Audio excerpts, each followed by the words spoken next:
안녕하십니까. 푸른한국 닥터 전영주입니다.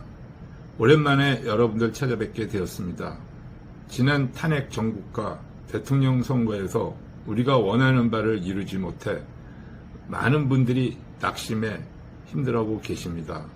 그러나 화가 나 울만 토할 것이 아니라 대한민국의 미래를 위해서 우리는 다시 일어나야 합니다. 많은 분들이 저에게 왜 유튜브를 하지 않냐고 하십니다.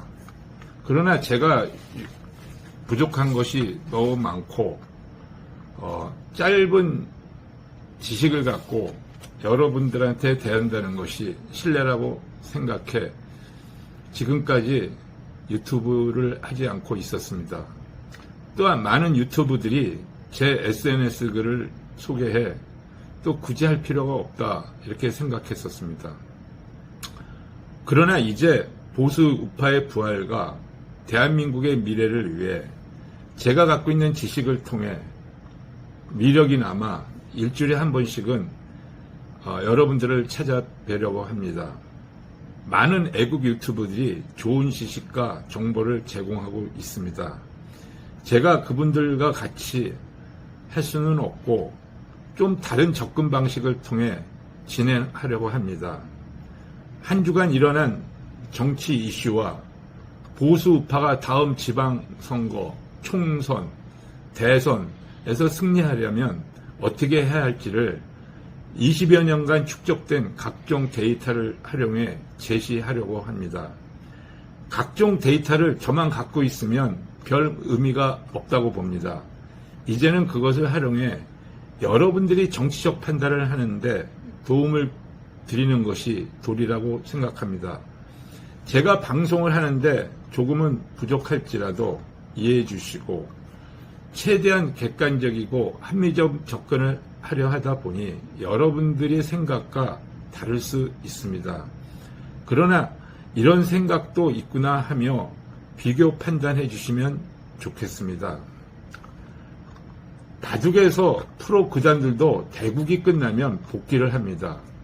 처음부터 다시 두면서 승부처가 어디였나 서로가 이야기하며 다음 대국을 준비합니다. 경쟁에서는 반드시 승자와 패자가 나누어지게 되어 있습니다.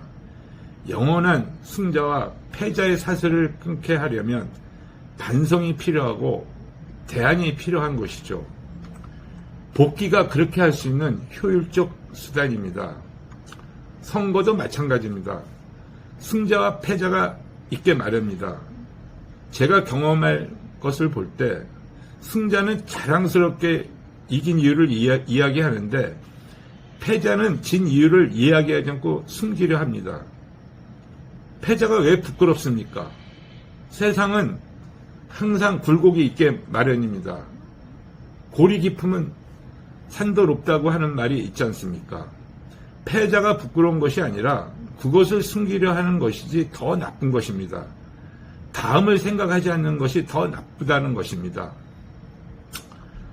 지난 대선에서 국민의힘은 패배했습니다.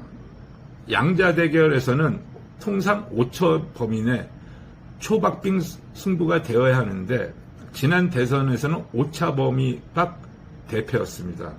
참 부끄러운 일입니다. 더 부끄러운 일은 왜 패배하려고 하는지를 알려고 하지 않는다는 것입니다. 원인을 알아야 처방을 하고 치료를 할 수 있는 것 아닙니까? 지금 국민의힘은 냉철하게 그것을 하지 않고 있습니다. 그저 빵꾸난 데 때우는 데만 혈안이 되어 있습니다. 그래서 불안합니다. 저라도 해야겠다고 생각했습니다. 많은 분들이 다음에는 승리의 등대가 되어야 한다고 생각하는 것입니다. 왜 우리가 패배했는지를 알아야 다음을 도모할 수 있는 것 아닙니까? 여러분들이 그런 등대가 되어주시기를 바랍니다. 앞으로 격일간 사회에 걸쳐 제21대 대통령 선거 결과 분석이라는 제목으로 최대한 객관적으로 분석해 여러분들에게 소개하겠습니다. 1회차에는 간단하게 대선 결과에 대해서 말씀드리겠습니다. 2회차에는 김문수 후보의 패배 원인에 대해서 3가지 측면을 갖고 말씀드리겠습니다. 3회차에는 한동훈 전 대표의 영향력에 대해서 말씀드리겠습니다. 4회차에는 이준석 개혁신당의 대표의 영향력에 대해 말씀드리겠습니다. 이 정도로 말씀드리면 여러분들은 왜 국민의힘이 패배했는지, 어떻게 하면 국민의힘이 다음에 승리할 수 있는지 느낄 수가 있을 것입니다. 대안은 여러분들이 스스로 만드시면 됩니다. 여러분들이 보수 우파의 등대가 되고 길라잡이가 되실 수 있습니다. 자, 오늘은 간단하게 대선 결과에 대해서 먼저 말씀드리겠습니다. 네, 21대 대선 결과를 보겠습니다. 국민의힘 김문수 후보 41.15%, 더불어민주당 이재명 후보 49.42%, 개혁신당 이준석 후보 8.34%, 민주노동당 권영국 후보 0.98%, 무소속 송진호 후보 0.1%입니다. 김문수 후보와 이준석 후보가 단일화했으면 누가 어느 후보로 단일화하든 49.49%를 얻게 돼 이재명 후보보다 약 0.07% 앞선 결과를 얻을 수 있었습니다. 그때 대통령 최종 선거 최종 투표율은 79.4%입니다. 2022년 20대 대선 최종 투표율보다 약 2.3%포인트 상승했습니다. 97년 15대 대선 이후 가장 높은 투표율을 기록한 것입니다. 총 투표자는 3,523만 6,497명이 참여했고요. 지난 대선보다 약 116만 명이 증가했습니다. 18세에서 19세 선거인 수는 약 90만 명으로 전체 선거인 수의 2%를 차지하고 있습니다. 투표자 수를 곤역별로 살펴보면요. 전체 투표자 수가 3,523만 명이고요. 수도권은 1,790만 명입니다. 지난 대선보다 약 83만 명이 증가했죠. 영남권을 보면은 850만 명이고요. 지난 대선보다 약 10만 명이 증가했습니다. 호남권은 3,350만 명이 투표했고요. 지난 대선보다 약 5만 명이 증가했습니다. 충청권은 369만 명이 투표했고요. 지난 대선보다 약 17만 명이 증가했습니다. 강원 제주는 145만 명이 투표했고요. 지난 대선보다 약 3만 명, 2만 5천 명이 증가했습니다. 경기 수도권에서도 보면은 경기 지역 유권자가 제일 많고요. 표인 수도 제일 많았었습니다. 경기에서 이재명 후보가 많이 앞섰죠. 경기가 결국은 이재명 후보가 당선되는데 큰 역할을 했다고 봅니다. 선거에서 여론조사에 대해서 한번 살펴보도록 하겠습니다. 여론조사는 조사 시점에 여론을 나타내는 것이지 미래를 예측하는 것은 아닙니다. 오늘 여론조사가 좋게 나왔다고 해서 뭐 한 달 후, 1년 후까지 간다는 보장은 없고요. 오늘까지의 조사는 지금 시점에서 여론을 나타내는 것입니다. 그래서 여론조사의 결과를 갖고 웃고 울고 할 필요는 없다고 봅니다. 그럼 선거에 대해서 한번 말씀드리겠습니다. 선거는 철저한 진영 대결입니다. 내 편의 싸움이죠. 그래서 선거에 들어가기 전에 어떤 이슈가 항상 생기죠. 이번 대선은 내란, 더불어민주당의 내란, 국민의힘 후보에 대한 내란몰이가 큰 이슈가 되었습니다. 그러나 김문수 후보로 정리되면서 철저하게 구도의 대결이 되었습니다. 구도의 대결은 뭐냐?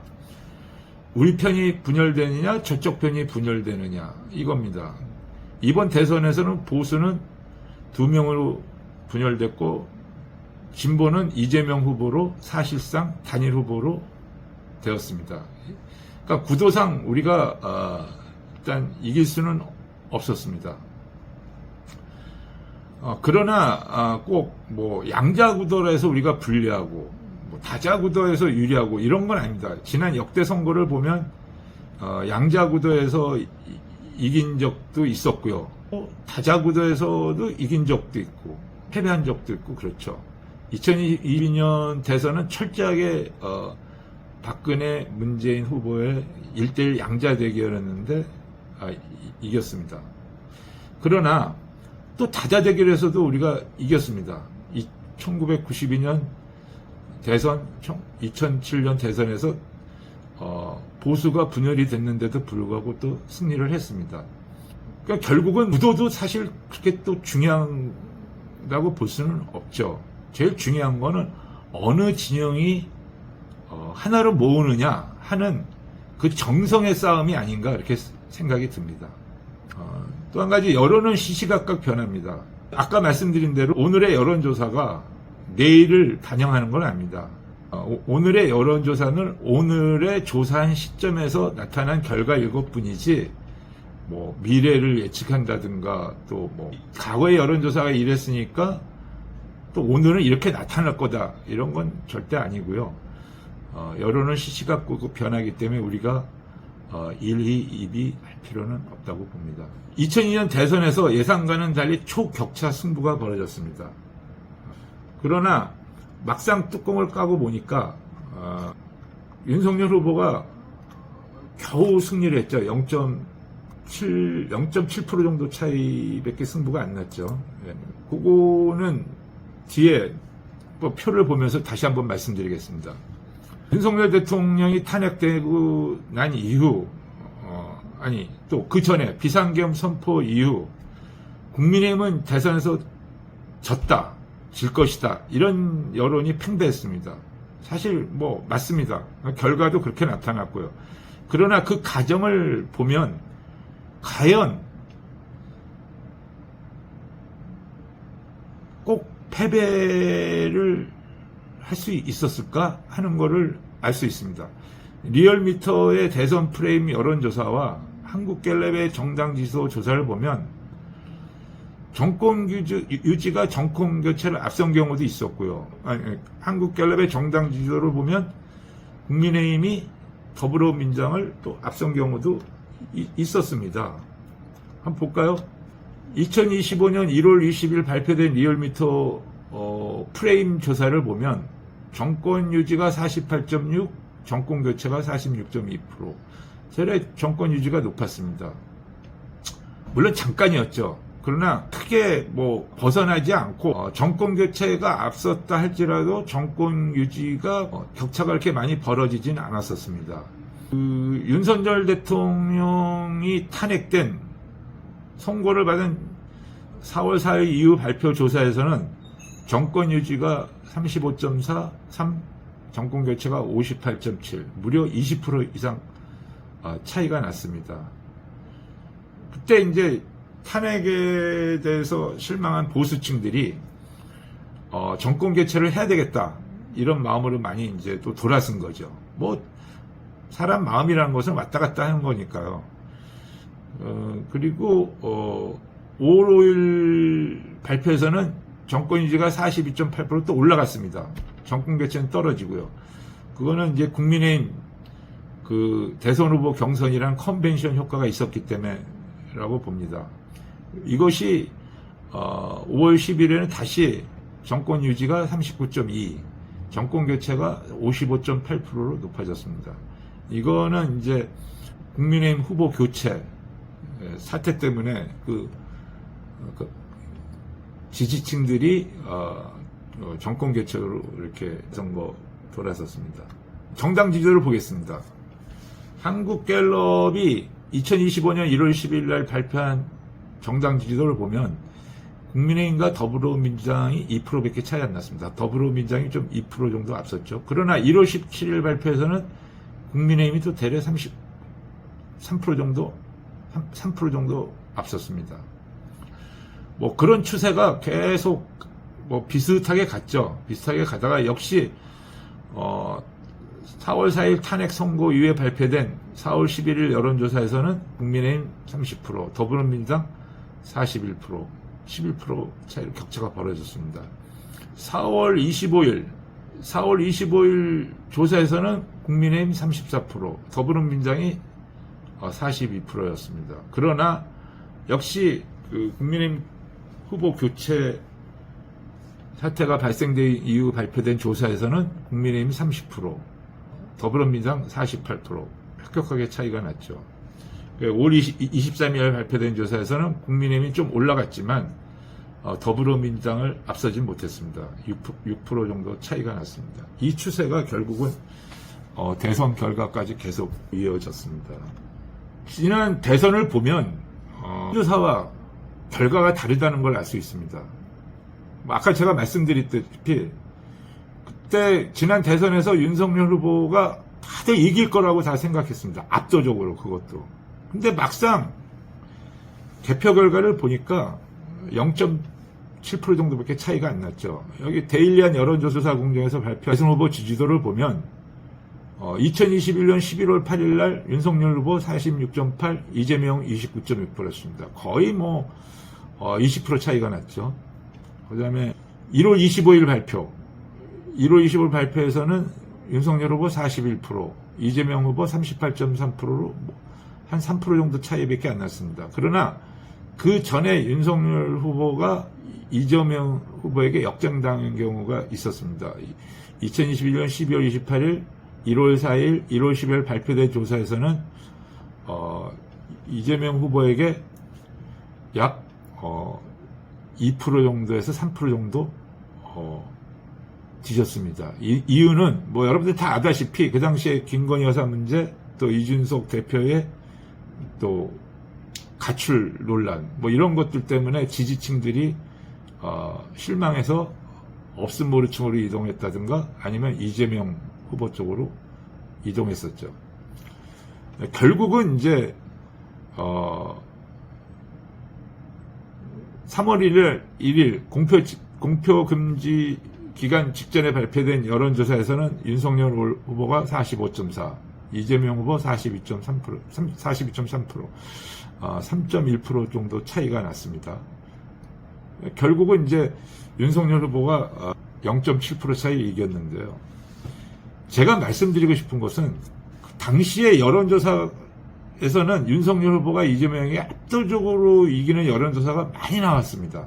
뭐 거의 다른 기관도 마찬가지입니다. 뭐 면접조사 방식에서는 10% 이상 차이 나는 조사가 뭐 참 많았고요. 근데 막상 개표 결과를 보면 0.7%밖에 안 나타나는 거죠. 그러니까 여론조사가 절대적인 건 아니라는 거죠. 그러면 이번 대선에서도 김문수 후보가 이재명 후보에게 5%에서 10% 차이가 났지만 하나가 되었다면, 설사 이준석 후보랑 후보 단일화가 되지 않았다 할지라도 국민의힘이 하나가 되었다면 초박빙 승부를 연출하지 않았을까 하는 생각이 듭니다. 잘하면 뭐 0몇 % 차이로도 이길 수 있는 그런 상황이 만들어질 수도 있었다고 보는 거죠. 예. 여론은 시시각각 변한다. 요거 다시 한번 말씀드리겠습니다. 데일리한 여론조사 공정에서 발표한 요번 제21대 대선 후보 지지도를 보겠습니다. 2025년 5월 8일 날 발표한 대선 후보 지지도를 보면 김문수 후보 34.8, 이재명 후보 51.9. 압도적이죠. 거의 17% 차이가 나는데 여기 이제 눈여겨볼 게 없음 무르층이 13.3%라는 겁니다. 여기에는 이준석 후보가 리스트업 되지도 않았습니다. 그 당시에 이준석 후보는 정당 후보 지지도가 약 뭐 1%, 2% 존재감이 없었습니다. 그러니까 뭐 조사 기관에서 제외한 거죠. 그러나 5월 16일 날 발표에서는 김문수 후보 38.8, 이준석 후보가 9.2%로 아주 멋있게 등장했습니다. 이재명 후보 45.8. 여기서 원천보다 이재명 후보는 그 지지율이 떨어지고 김문수 후보는 약간 오르고 이준석 후보는 9.2%로 화려하게 등장했습니다. 그 이유는 뭐 누차 얘기했다시피 국민의힘 김문수 후보 교체 사태 때문에 그런 것이죠. 거기에 실망한 유권자들이 대거 이준석 후보 쪽으로 이동했기 때문입니다. 이 표에도 나타납니다.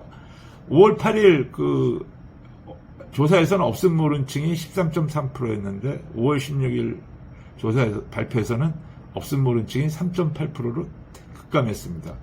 요 급감한 수치만큼 이준석 후보 쪽으로 이동했다고 추정할 수 있는 것입니다. 5월 20일 발표에서는 김문수 후보가 41.9, 이준석 후보 8%, 이재명 후보 45.1입니다. 김문수 후보와 이준석 후보의 지지도는 거의 개표 결과와 비슷하게 나왔죠. 근데 이재명 후보는 예상보다 더 많은 득표를 기록했습니다. 이유는 없음 모른 층 3.1%와 기타 층이 모두 이재명 후보로 이동했기 때문이라고 추정할 수 있겠습니다. 요 층이 제가 볼 때는 중도 보수층이 아닌가 이렇게 생각합니다. 중도 보수층 내지는 뭐 국민의힘도 싫다, 더불어민주당도 싫다. 요층이라고 추정할 수 있겠죠. 요층이 뭐 예를 들면 김문수 후보랑 이준석 후보가 단일화했으면 또 이쪽으로 올 수 있고요. 그러니까 어찌됐든 요번 그 대선에서는 요 층들이 좀 더 구체적으로 얘기하면 정치 저간여층, 무당층 뭐 이렇게 아니면 뭐 샤이 보수도 얘기할 수도 있고요. 요 층들이 이재명 후보 지지로 돌아섰지 않았나 이렇게 생각이 듭니다. 최근에 정당 지지도를 보겠습니다. 이재명 대통령 취임이 발표된 리얼미터의 여론조사를 보면 7월 20일 날 국민의힘은 27.4%, 민주당은 50.8%였습니다. 거의 뭐 따블이었죠. 한 달 후 2025년 8월 18일 발표된 조사에서는 국민의힘 36.7, 민주당 39.9, 거의 뭐 오차범 이내 3.2%밖에 차이가 안 났습니다. 9월 1일 날 발표한 정당 지도에서는 국민의힘 36.1, 민주당 46.7 다시 또 벌어졌습니다. 그러니까 이렇듯이 여론조사는 항상 시시각각으로 변합니다. 그러니까 오늘 여론조사가 좋았다 해서 웃을 필요도 없고 나쁘다고 해서 뭐 기분 나빠할 필요도 없고 절망할 필요도 없습니다. 잘하면 올라가는 거고요. 못하면 내려오는 거. 세상 이치가 그런 거 아닙니까?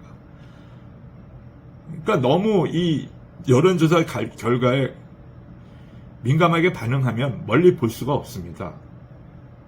지금 국민의힘이 왜 이렇게 지지도가 더불어민주당에 뒤처지는 이유는 아직 방향을 설정하지 못했기 때문입니다. 나갈 방향. 앞으로 국민의힘이 어떻게 나가야 할지 이런 방향을 설정하지 못했기 때문에 지지층들도 지금 갈팡질팡하고 있는 거죠. 국민의힘을 지지할까 말까 이렇게 혼란을 겪고 있는 겁니다. 저는 세 가지라고 봅니다. 방향이. 국민의힘이 윤석열 대통령의 관계를 명확하게 해야 된다.